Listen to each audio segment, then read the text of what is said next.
mulher linda e abençoada, Elisandra Rigger por aqui, com mais um capítulo e resenha comentada do livro O Poder da Mulher que Ora. Hoje nós estamos no capítulo 6. Senhor, mostra-me como assumir o controle da minha mente. E a autora começa esse capítulo contando a história de quando um dia ela ficou sozinha em casa, sem o marido, sem os filhos, e ela pensou, bah, hoje eu vou conseguir escrever o meu livro, eu vou ter tempo para escrever, para ficar sozinha com o Senhor e vai render. Hoje o trabalho vai acontecer nessa casa. E aconteceu que quando todos saíram, ela foi invadida por uma tristeza sem tamanho, uma sensação, um sentimento de depressão, um desespero total, no qual ela não conseguia trabalhar, ela não conseguia agir, ela não conseguia escrever, ela não conseguia sequer pensar. E ela sentou na sua cama com uma Bíblia em mãos e só conseguia chorar. Ela não tinha ação, ela estava completamente tomada por uma tristeza. E ela disse para Deus, Senhor, Deus, o que está acontecendo comigo? Eu não sou assim. Por que essa tristeza dentro do meu coração? Por que essa depressão dentro do meu coração? E ela decidiu então jejuar até a noite para que Deus revelasse a ela o que é que estava de errado com ela, porque ela acreditou que existia algo errado nela que estava impedindo ela de escrever esse livro tão importante. E aconteceu que ela foi dormir e às 4 horas da madrugada o Senhor acordou ela e ela ficou extremamente ansiosa e abriu a Bíblia e Deus lhe deu uma palavra que dizia assim, ó, Isaías 61:3, veste de louvor ao invés de espírito angustiado. E ela descobriu então, na mesma hora, que estava lidando com um espírito mau, um espírito de angústia. Então o que ela fez? Nos próximos 20 minutos, ela ligou um louvor e foi adorar ao Senhor e foi recitar em voz alta as palavras da Bíblia. E no mesmo momento, ela ordenou que aquele espírito de angústia se afastasse da vida dela, porque ele não tinha poder sobre a vida dela. E na mesma hora, ela sentiu o fardo da opressão, aquele manto escuro da opressão se afastando dela. Era um ataque do inimigo. O inimigo queria fazê-la desistir de escrever esse livro tão importante que tem impactado tantas pessoas. Mas o que aconteceu? Quando ela se deparou com a verdade, ela teve uma nova visão para o seu futuro e ela pôde identificar e renovar o seu compromisso contra as mentiras do inimigo e realmente resistir a essas mentiras. O que aconteceu? Ela poderia ter percebido antes? Poderia, mas ela precisou se sentir fraca para buscar no Senhor a verdade que Ele tinha para a vida dela naquele momento.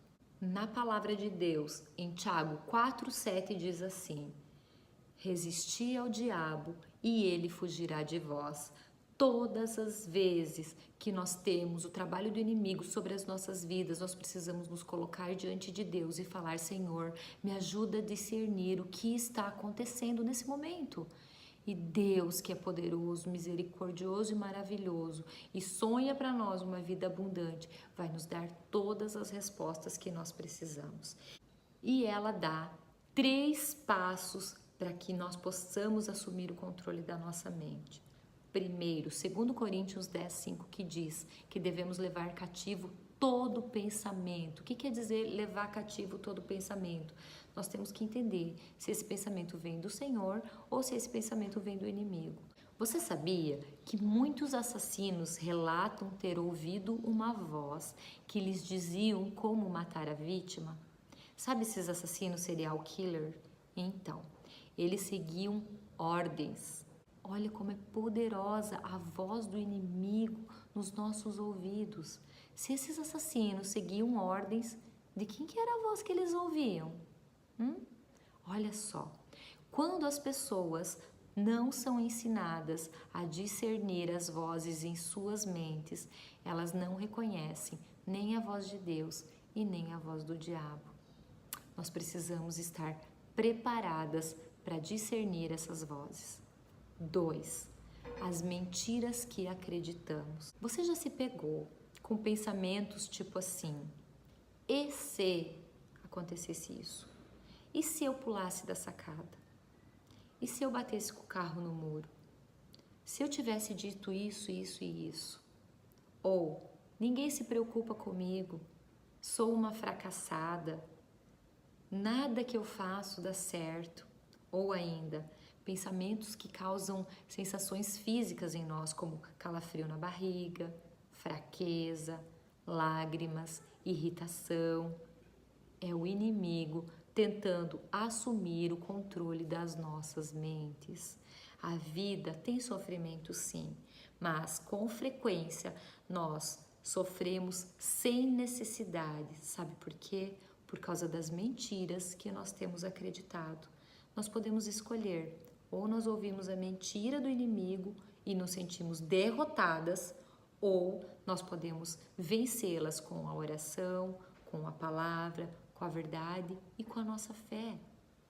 Quantas vezes nós ficamos presas e sofremos com aquilo que nem real é, porque nós temos acreditado na voz, assim como o assassino ouve a voz do inimigo, nós também temos ouvido. Ou você acha que ele vai se calar e não vai tentar destruir a sua vida?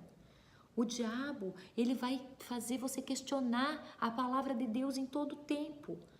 O que o diabo fez com a Eva no jardim? Ele perguntou: e se Deus estava escondendo algo de você, Eva? Será que é isso mesmo que Deus quer para você? Será que é isso mesmo que ele quis dizer? Será que realmente Deus se importa com você? Deus não se importa com isso. Ele não disse isso. Deus está deixando faltar as coisas para você. Essas são palavras enganosas que vêm diretamente do inimigo. Pensamentos que questionam a vontade de Deus, a palavra de Deus e nos enganam vêm do inimigo. Veja o que diz Provérbios 14, 12. Há caminhos que ao homem parece direito, mas ao cabo dá em caminhos de morte. Em João 8,44 diz assim: o diabo é o pai da mentira. Se ninguém acreditar nele, ele perde o poder. Já pensou? Olha só, ele vai falando aqui, ó, e nós temos que dizer: chega, isso não é verdade, não é isso que Deus quer para mim. Terceiro, escolha os seus pensamentos com cuidado. A escolha do que cada um aceita em seu pensamento é extremamente particular. Sabe? É nós que decidimos. Todo pecado nasce com um simples pensamento. Em Marcos 7, 21 e 22 diz assim, ó: porque de dentro do coração do homem procedem os maus desígnios. Se você não assumir o controle da sua mente, o inimigo vai assumir. Com toda certeza. Você precisa estar vigilante em todo o tempo, ligada. Peça para Deus: Deus, me deixa ligada. Deus, toca em mim. Quando o inimigo vier falar, que eu saiba quem está falando. Monitore o que está entrando em sua mente. Quais são as janelas da alma, gente? Os nossos olhos, o que você tem assistido, o que você tem visto, o que você tem lido, o que você tem aprendido, o que você tem permitido entrar dentro do seu tanque espiritual. Qual é o alimento espiritual que você tem jogado para dentro? Como é que você se sente quando você assiste uma novela, por exemplo? Você se sente forte? Ou você se sente vazia, confusa, ansiosa e com medo? Cuide do que você tem colocado para dentro do seu tanque espiritual. É isso que te mantém em pé. Você precisa ter discernimento de escolher o que você permite entrar na sua vida. E isso é uma escolha sua. Em 1 Coríntios 14:33 diz assim: Deus não é um Deus de confusão, e sim de paz. Pergunta. Sempre faça essa pergunta para você. Eu escolheria ter esses pensamentos? Então, quando você tiver um pensamento, faça essa pergunta para você. Eu escolheria ter esses pensamentos? Se a resposta for sim, ela vem do Senhor. Se a resposta for não, vem do inimigo. Não permita que a sua alma seja um depósito de lixo para o inimigo. Olha como isso é forte. Não permita. Não se encha de lixo, se encha de tudo que é bom, de tudo que é justo, de tudo que é verdadeiro. E a sua vida vai começar a mudar. Se você escolher ter clareza e entendimento, conhecimento, mesmo que o inimigo tente convencê-la de que seu futuro é ruim, tão ruim quanto o dele, ou que você é um fracasso, Deus está dizendo exatamente o contrário. Deus é aquele que sabe o que quer para a sua vida. Dê ouvidos ao Senhor, creia no Senhor. Não dê ouvidos a mais nada. Se encha com tudo aquilo que é de Deus e você terá uma vida abençoada e abundante, assim como é a promessa de Deus. Aqui embaixo, mais uma vez, vou deixar a oração para você, a oração e as promessas. Não deixe de colocá-las em prática. Um beijo no seu coração. Até o próximo vídeo.